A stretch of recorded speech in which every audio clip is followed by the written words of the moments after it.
Hey guys, Jeremiah here. Thanks for tuning into my channel and checking out this video.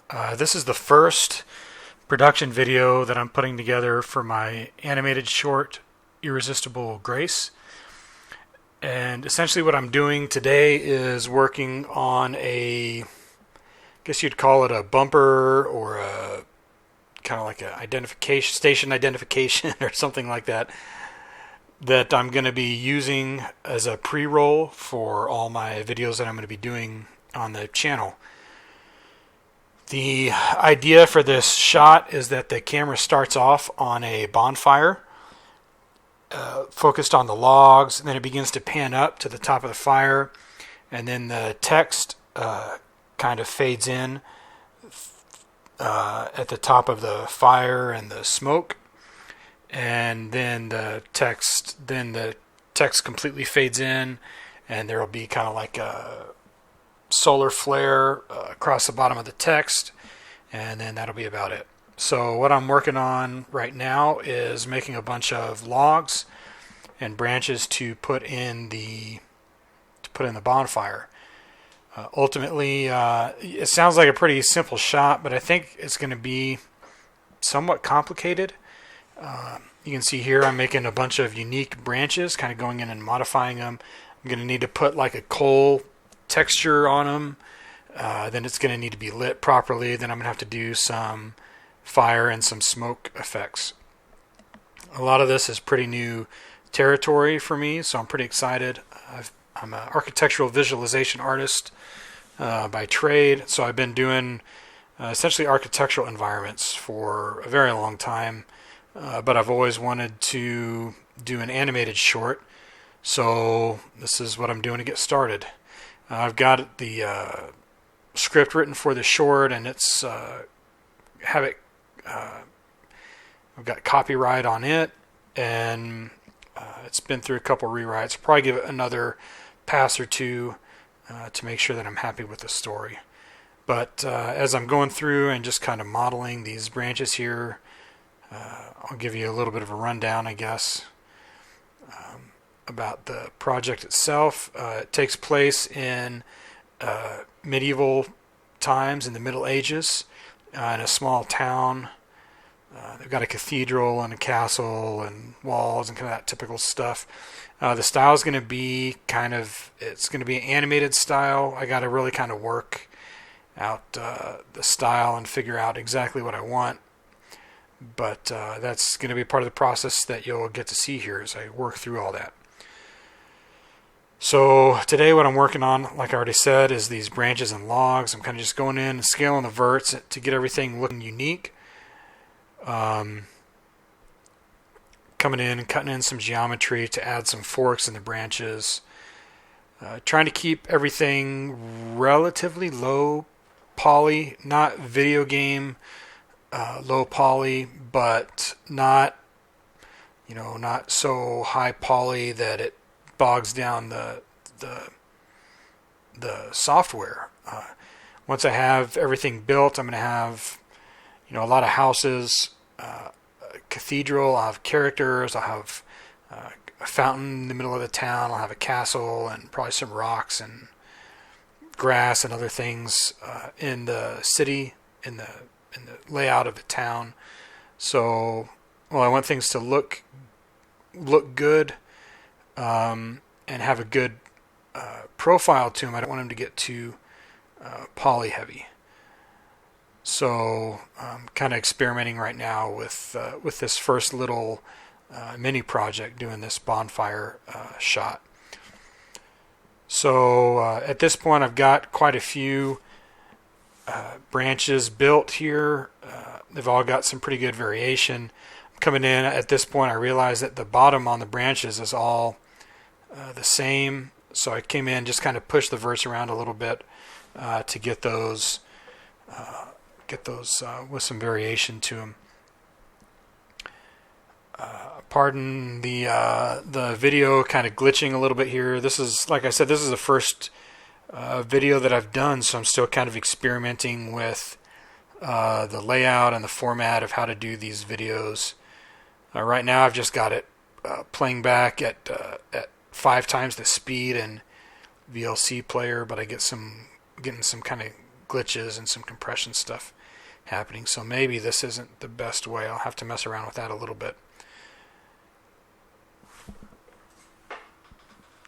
The way that I approached these branches is, it's nothing real tricky or difficult. Essentially what I did, you can look at the modifier stack over on the right side. I've got the editable poly in the base, and then I've got the chamfer modifier, and then the turbo smooth on top of that. And what I did is I applied essentially the circumference of the branch.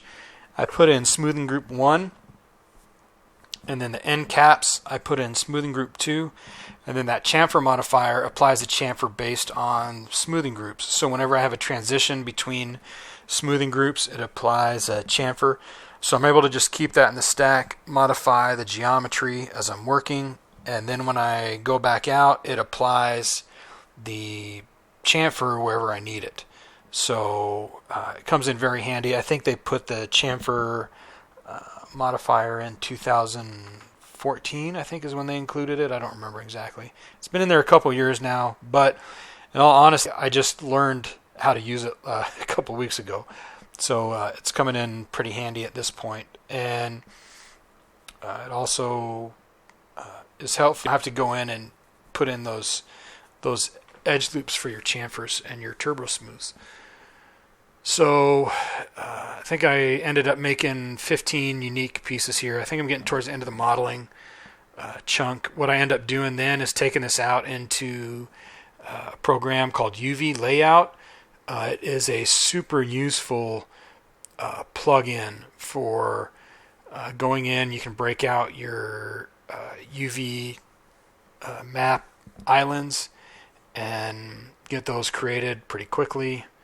Here I am just kind of editing the bottom of the branches and stuff again, giving them some variety. I think I export these all out here in a minute. I rename them, of course, got to keep everything named. So I rename these, export out using a batch export plugin. And then I end up opening these in UV Layout. Let me skip ahead just a little bit here. I'm going to go and skip ahead. You don't need to see me export all these. I know, here I realize how kind of flat and squashed the branch is. So I go in and add another edge loop to clean that, to get a little bit better geometry there, round it out just a little bit. So kind of go in and just push those verts around to get a little bit rounder, a little bit more round. So we'll skip through all the excitement here, just cutting in some new geometry and getting that squared away. I come into UV Layout with a geometry, and this program is great for doing UV layout stuff. I don't have a whole lot of experience doing UV mapping. I've tried to do it in Max a couple times, and it's really kind of confusing and difficult. And this software makes it super easy. You just have to go in and you hover over the line that you want to cut, and you hit C, and if it cuts a little bit too much, you hover over it and you hit W. And so you can come in, you can cut all your UV islands, and you drop them into the UV editor. You can see there how it splits, so it gives you a nice visual cue of how they look. You drop them into the UV editor, and then you just flatten them out. And if you have your UVs cut well, it works pretty well. We'll see here a little bit later where I didn't have them cut quite right, and they're being a little bit difficult. And I think probably what I'm going to do is I might even go back in and weld some pieces together that I'm not overly happy with. So you can see me here just kind of struggling a little bit with, I couldn't remember how to move the pieces around. So I go in and I'm starting to unwrap this, but it's not laying down quite right. It's not really flattening out quite right. And there's the geometry is asymmetrical, so the two pieces aren't flattening out quite the same either. So you can see here with UV layout where you have where the mapping is kind of squashed, it's red, and where it's stretched a little bit, it's blue. I might have that backwards, actually. But you can see it gives you kind of the color coding on the 3D model to let you know where some of your issues are. After a little bit of, I'm going to jump ahead just a little bit here. After a little bit of looking around, I realized that that I have a 3-point star on one side and it's not in the same place on the other. So I come back into 3D Studio Max and I just drop a symmetry modifier on it, get those lined up right, flatten it out, and then I come in and I just recut the UVs real quick. So we'll go ahead and skip through this. And I recut the UVs, flatten those out. You can see as I'm working through the UVs here, this right side is still being a little finicky. I'm not sure why. That left side flattened out pretty nice. But I go ahead and I cut that seam back in. And I might end up coming back in and welding that. I don't know. But I cut that seam back in, and then it flattened. I'm eventually able to get to flatten out pretty nice. So skip ahead a little bit more here, kind of moving around some of the verts, trying to get it to lay down right, and there we go, nice and flat.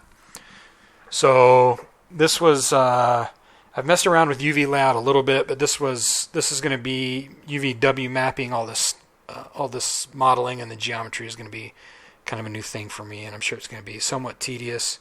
Hopefully UV layout will make that a lot easier. And then another thing that I'm going to learn, probably what I'm going to do in the next video, is I'll be using Substance Painter to do the materials on these. So that's going to be really interesting because I've never used Substance Painter before, or Substance Designer, but we'll check that out and hopefully we'll be able to get it figured out. You can see my my kind of grid that I've got laid on the geometry there, just checking to make sure everything's okay. And I might come back in here and weld this because I think that should be sitting together okay, but it was giving me problems, so I went ahead and cut it. Let's skip ahead a little bit here. I think at this point I'm rendering out the UVW template on my other monitor. Skip ahead, see what we got. I think that's about it. So that is my first video for the series, modeling logs and unwrapping the UVW maps. I know that's every modeler's dream. That's what we dream of when we go to art school. Logs and UVW maps. So anyways, thanks for watching. Appreciate you tuning in. If you have any questions or anything, feel free to leave them in the comments. If you want to keep updated on the project as it's progressing from these very early stages, please subscribe. I'll be trying to put out an update every week. So thanks for watching.